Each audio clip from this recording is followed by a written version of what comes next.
pagiging o pagkakatawag sa akin dito or pagkakatawag sa atin sa simbahang to. Ang ating title or this is the introduction of our whole June prayer meeting is Living in a Christian Liberty.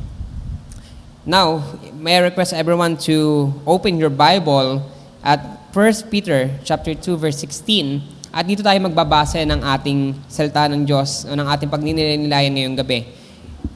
1 Peter chapter 2 verse 16 in King James Version. King James muna ako ngayon. Tigil muna sa NIV at ESV. Na-challenge ako nung Sunday eh. Puro KJV kami. Ate kayo, tama ba? Oo, si King James yung ginamit namin. Kaya ito, sige, basahin natin ng sabay-sabay. Ready? 1 Peter chapter 2 verse 16, as free and not using your liberty for a cloak of maliciousness, but as the servants of God.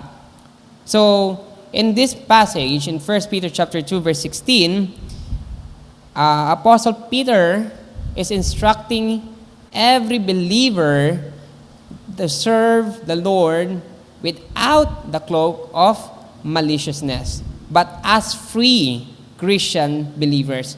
When we say free Christian believers, ang akala natin when we say we are a Christian believers as free or we live in a Christian liberty, we think that, I think meron akong dyan.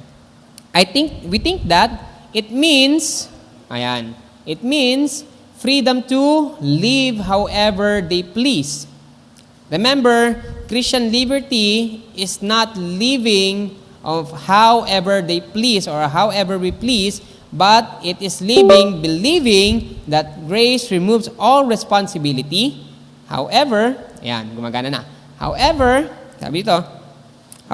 biblical liberty is not freedom to sin, but it is freedom from sin. Magkaiba po yun. Sa Tagalog, ang biblical liberty daw ay hindi kalayaan para magkasala, ngunit ay kalayaan sa kasalanan.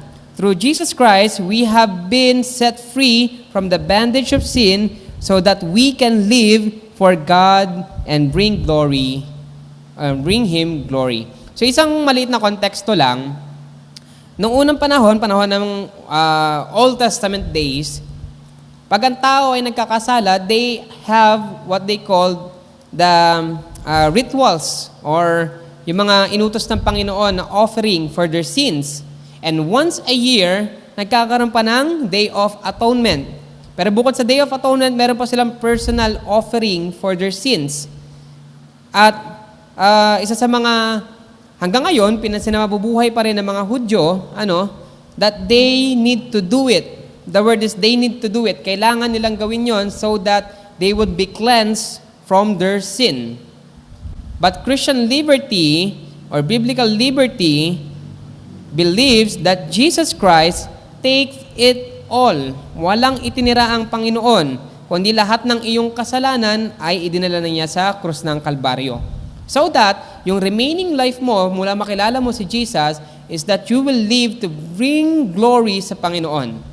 Yun yung pinakang konteksto ng 1 Peter chapter 2 verse 16. Kasi dito kausap niya bukod sa sabi ng mga Katolik, ito daw ay mga Hintil, pero ang kausap po dito ni Peter ay mga Hudyo. Si Paul po ang pumunta sa Hintil, si Peter ang sa mga Hudyo. Now, if we will gonna look into biblical liberty, when we say liberty kasi kalayaan Christian is relationship to God, Christianity is relationship to God, and liberty is kalayaan. Let us remember that Christianity is not about being recklessly free, but it is a responsibility. Ito po ay responsibilidad. Sa isang mag-asawa, ang babae at lalaki kapag sila naging mag-asawa, sila ay may kalayaan sa bawat isa. Malaya sila na mag-usap, malaya sila na lumabas, malaya silang gawin kung ano man ang ginagawa ng isang mag-asawa. Dahil sila ay bukod sa may relasyon, sila ay meron na rin kalayaan sa bawat isa. At ganoon din po tayo mga Kristiyano. Dahil tayo may relasyon sa Panginoon, ay naging malaya din tayo dahil sa Panginoon. Ngunit, sabi nga dito, it is not freedom to sin. Hindi po para magkasala. One of the misconception ng mga tao when we say, you believe in Christ, ikaw po ay absuelto na sa lahat ng iyong kasalanan. Technically, that's yes. If you truly believe in God, something changed in your life. But if you just say that you just believe in Christ, and yet you continue to sin, it is not a Christian or biblical liberty. Dahil hindi po ito lisensya para ikaw ay magkasala. Hindi sa atin maaari yung sabihin nating magre-repent na lang ako mamaya. Hindi po ito maaari sa atin. Na tayo Kristiyano naman, mahal naman ako ng Panginoon, sige, magsusorry na lang ako mamaya. Hindi po ganun ang Christian liberty. Hindi ito lisensya para ikay magkasala. At ngayong gabi, 3 bagay lang ang gusto kong pag-usapan on our introduction for the whole month of June about Christian liberty. It is number 1, Christian liberty frees us from sin bandages. Christian liberty is not a covering for our sin. Christian liberty leads us to serve God or serve the Lord. Kasi ito po yung tamang konsepto ng pagiging malaya ng dahil sa Panginoon. Una sa lahat, Christian liberty, maliit ang aking nailagay, Christian liberty frees us from sin bandages. Now, before salvation, we were a servant of sin. Tayo po ay makasalanan. So, isa sa mga example ko dito, paano mo masasabing may kasalanan ng isang batang maliit? Wala pa akong anak pero meron akong mga pamangkin, pinsan na maliliit. Kapag sila ay nakasira ng isang gamit sa bahay, at makikita mo siyang akto ng pagsisinungaling, sa tingin mo, sino kaya nagturo sa kanya magsinungaling? I highly doubt natuturuan siya ng kanyang magulang na magsinungaling. I highly doubt din na nakita niyang, nalaman niya na tama pala magsinungaling, or maliligtas siya pag siya ay nagsinungaling. I highly doubt. Pero bakit nakakapagsinungaling yung isang batang maliit? It is because tayo, mula sa pagkapanganak sa atin, tayo po ay likas ng makasalanan. Yun ang katotohanan. Tayo po ay likas ng makasalanan. And sin controlled our thoughts, desires, and action. Lahat kabuuan ng buhay natin, kasalanan po ang nagko-control. Now, isa nga sa example ko yung bata, bakit siya natuto magsinungaling? O bakit siya nakapagsinungaling? It is because the sin controlled his thoughts and desire. He desired na makatakas sa parusa ng kanyang magulang, sa palo, or sa galit ng kanyang magulang, or sa kanyang pag-iisip na baka siya pagalitan. It is sin that controlled its thoughts and desire. At mas lalo lumalala to kapag tayo ay tumatanda na. Because we explore many things about this world, and this world is full of sinners, and this world is corrupted by sin, and therefore we are controlled by sin. But when Christ saved us, He broke the chains of sin's dominion over our lives.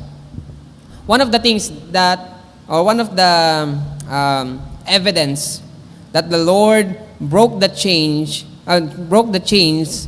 of the sin's dominion of our lives, isa sa mga ebidensya dito, the moment that you follow Christ, the moment that you knew Jesus Christ and feel the grace of Christ, of God, at the same time, na nagkaroon ka na ng relasyon sa Panginoon, nagkakaroon ka na ng conviction.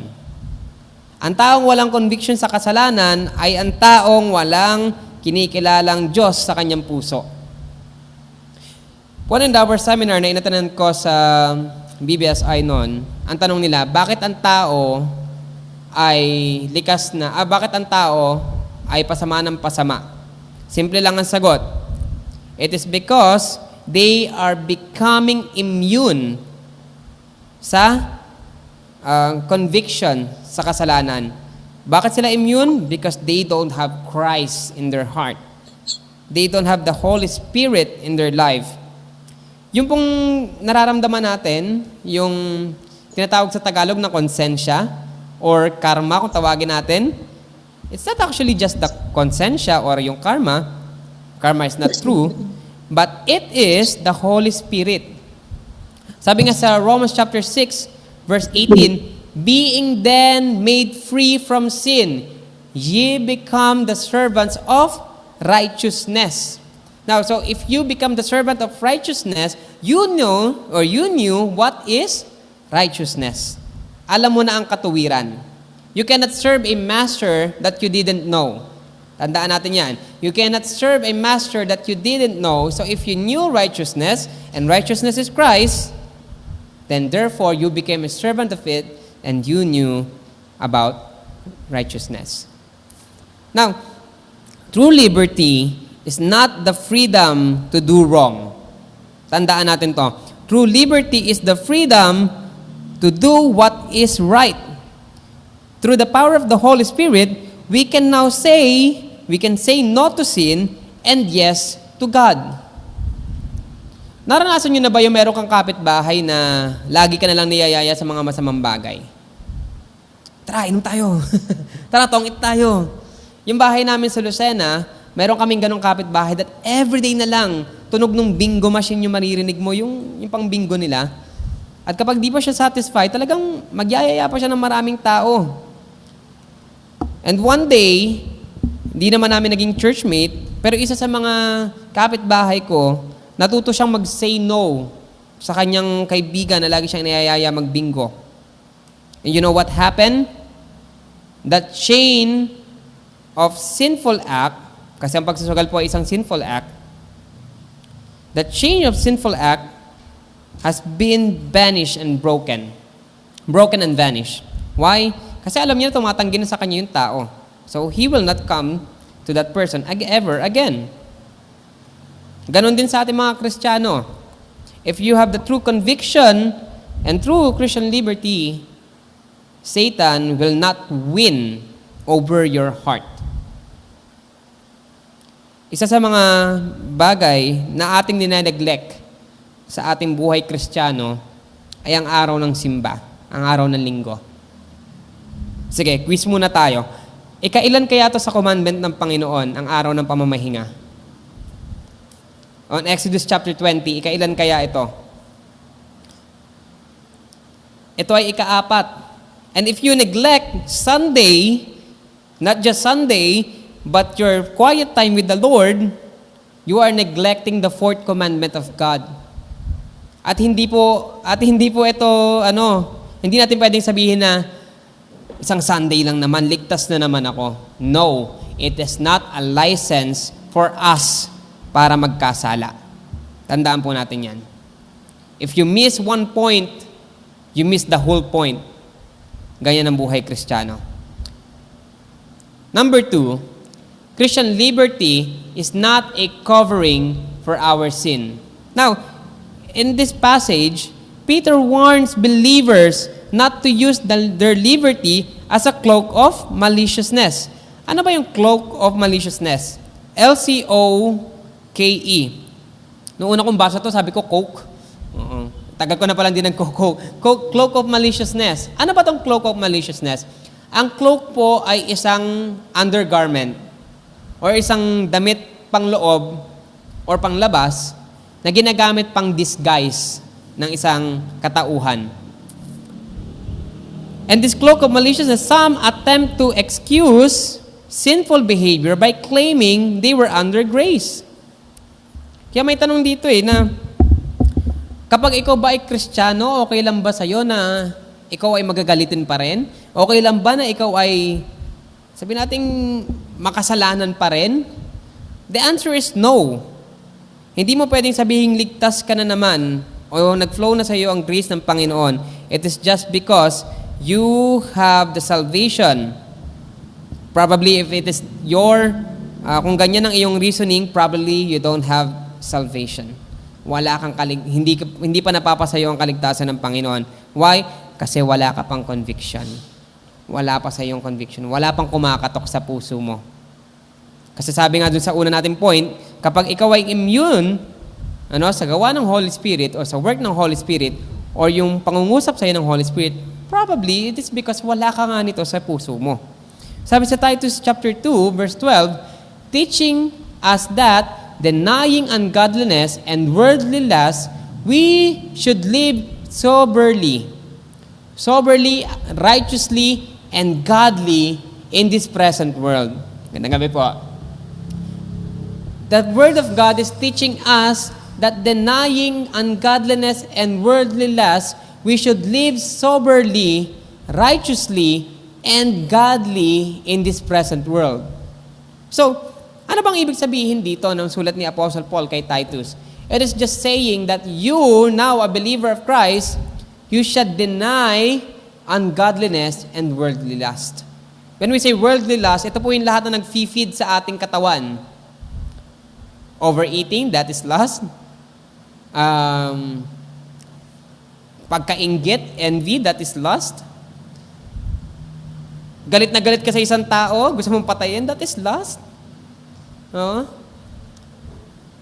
Meron kang nakita na hindi ka aya-aya sa iyong paningin at di mo siya kayang mahalin. What is lust ba? Lust is disguised as love. That is lust. Ungodliness, everything that is not good in the eyes of God, that is ungodliness. Ang sabi diyan, we should live soberly. When we say soberly, matinong pag-iisip. Righteously, matuwid, and godly, maka-Diyos in this present world. Any liberty that leads us away from God is not biblical liberty. Tandaan natin to. Freedom that leads us away from God is not biblical freedom. In this month of June, meron tayong tinatawag na Pride Month para sa mga kababayan natin o sa mga, hindi ko masabing kapatid. Sige, kapatid na natin. Basta kasamahan natin sa mundong ito na Pro-Max, LGBTQA. They are celebrating the Pride Month. That is worldly lust. Why? Because they are teaching you to be away in the teaching of God. And they could not accept the plan of the Lord for themselves. That's why they lead their way palayo sa Panginoon. And nowadays, meron pong ngayong simbahan na LGBTQ ang kanilang setup. Nakakalungkot. One of my co-worker, yung admin namin, sabi niya, sumisimba daw sila dati doon ng partner niya, which is a lesbian, sa isang Christian church na ultimong yung pastor daw ay bading. And I said, paano nangyari yun? It is not a Christian church because it leads away sa Panginoon. And we could not say that Jesus loves you, that's why you can do all these things. No, Apostle Paul says, I can do all things through Christ who strengthens me. It is not because that you can do that, but it is about God wants you to do that. Magkaiba yon. And one of the things then kinokorrupt ng mundong ito is the teaching of the Word of God. They're using it to their own selves, for their own glory. Nakakalungkot that there are so many pastors out there na nalaglag sa kasalanan dahil lamang they live the Christian liberty in the wrong way. One of those example was Joel Austin. He's a good pastor. Way back year 2000, tuwang-tuwa kami sa mga kanta ng church niya, the Lakewood Church. Tuwang-tuwa kami sa mga kanta ng mga church niya. Tuwang-tuwa kami sa project niya on discipleship because it was very effective. Tuwang-tuwa kami sa kanyang libro. Tuwang-tuwa kami sa lahat ng... In the year 2000, it was the year 2000. Sikat na sikat sila. But then something is corrupted. He became a prosperity gospel. One of the leaders of prosperity gospel. Nakakalungkot. Number 3, Christian liberty leads us to serve God. Tandaan natin that Christian liberty leads us to God. And Christian liberty leads us to serve God. Magkaiba yung to God and to serve God. Peter concludes on his teaching in 1 Peter chapter 2 verse 16 that, ano sabi dito? By reminding believers that we are to live as servants of God. Basahin muli natin. As free and not using your liberty for a cloak of maliciousness, but as the servants of God. Tayo po ay mga lingkod ng Panginoon. The highest purpose of Christian liberty is not self-fulfillment, but glorification, but God glorification. Our freedom should make us more faithful, more obedient, and more Christ-like. When we are properly use our liberty, others will see Jesus Christ in our lives. At ito yung napakagandang katotohanan, napakagandang katuruan na ibinigay sa atin ng Panginoon, that the more you lessen yourself and more to Christ and more to Jesus, people will see that Jesus Christ lives in your life. Ayun na. That Jesus Christ lives in your life. Kaya magugulat ka na lang sa mga testimony ng mga tao. One of the best testimonies I've ever heard, yung pangalan ni Dolphy. Kailan niyo ba yung pangalan ni Dolphy Jr.? Ang ganda ng testimony nun. I have attended one of seminar na siya yung nag-testimony. Ang ganda ng kanyang testimony. I love his testimony. Pero bago pa siya magsalita, I could not even know that he is Dolphy Jr. o anak ni Dolphy. I didn't even know that he is a prominent person. But all I can see is that he is a good, godly man. Pastor Togle, one of the pastor na nakasalubong namin sa Palawan, the one na hindi na nakapag-asawa for 30 years niya doon sa pinakaliblib na lugar ng Palawan, with only 500 pesos is the highest allowance na nakukuha niya sa church from 1996 to 2020.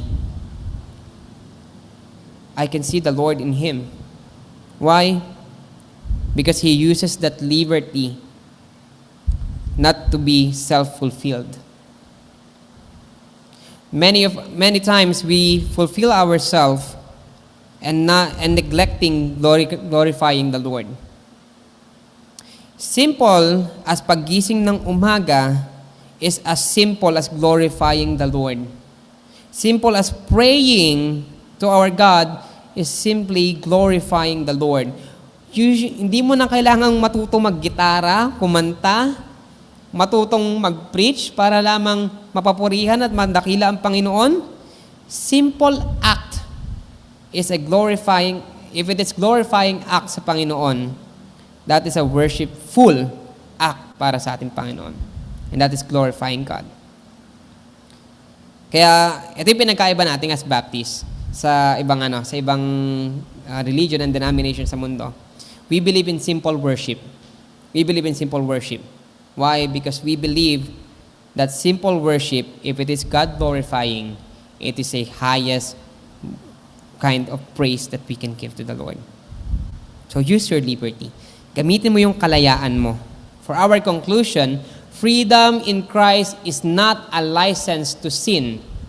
It is the power to live in a life that honors God.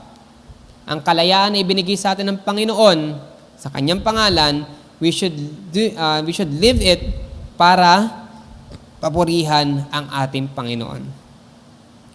And I will end here.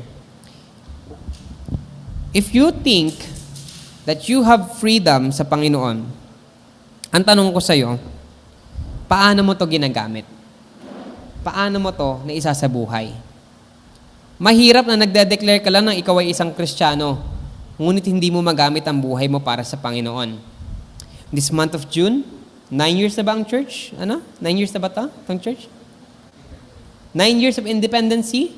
O, di ba? 9 years of independency? Ano nang gusto mong bagong gawin para sa Panginoon? Hindi pwedeng panghabang buhay na tagapainit ka lang ng upuan. Hindi pwedeng hinihintay mo lang ang pagdating ng Panginoon. Hindi pwedeng hinihintay mo lang ang iyong kamatayan. Dapat ginagamit mo ang buhay mo para papurihan ng Panginoon. At walang silbi kung magkakaroon tayo ng senior pastor or associate pastor if every one of us ay hindi marunong tumayo para sa Panginoon. Kaya nagpapasalamat din ako kanina si Ate Kleng naglinis dito sa church. Ate Kleng, thank you. Malay mo, ito na yung calling. Ito na yung simula ng iyong ministry. It is ministry. Use it to honor the Lord. Also, I'm gonna ask you, are you using your freedom as an excuse for compromise? O sa Tagalog, ginagamit mo ba ang iyong kalayaan para makagawa ka ng kasalanan? Or ginagamit mo ba to para i-reflect na ikaw ay isang tagapaglingkod ng Panginoon sa mundong ito? You know, kung makasalubong niyo man ako sa highway at makita niyo akong may nakaaway, may nakita niyo akong nakasagutan, nakasigawan, I'm gonna tell this, isa pa rin po akong makasalanan. Ako po ay tao pa rin na nagkakasala. Niligtas lang ako ng Panginoon. Pero hindi ibig sabihin nun na pwede ko nang gawin ang mga bagay na to. You can rebuke me anytime you can. I challenge you to rebuke me. If makita mo akong late, you can rebuke me. If makita mo akong patamad-tamad, you can rebuke me. Because that is what we need. In order for us to grow, we need to be reminded of what kind of freedom and love that God given to you. So determine your life. Determine your Christian liberty. Determine how you glorify the Lord, how you pursue holiness, and be a testimony of the saving power of Jesus, that the world may see that Christ is in us and drawn to us through Him and through our lives. Tayo pong lahat ay manalangin. Dear God, Heavenly Father, we thank you for this evening. Salamat, Panginoon, sa iyong salita na ipinagkaloob sa amin. Patanayin, O Lord, sa kalayaan ng aming pagiging Kristiyano. Lord, may you continue to guide us and help us through our lives na, Panginoon, patuloy pa rin po kami nagkakasala. Patuloy pa rin po kaming lumalayo sa iyong kalooban. Patuloy pa rin, Panginoon, na malayo ang aming puso sa inyo. That's why, Lord, we are praying na maging malapit pa po sa inyo sa pang-araw-araw namin pamumuhay. Lord, if there were times na napapalayo kami sa iyong kagustuhan, sa iyong puso, sa iyong biyaya, Lord, we are praying na hawakan niyo po kami because we are intended to lead astray. And Lord, may you lead this church. Dahil kung kami lang, Panginoon, this church will collapse. Lord, may you lead us, guide us. We are praying, O Lord, that we could see you in every day of our lives. In Jesus'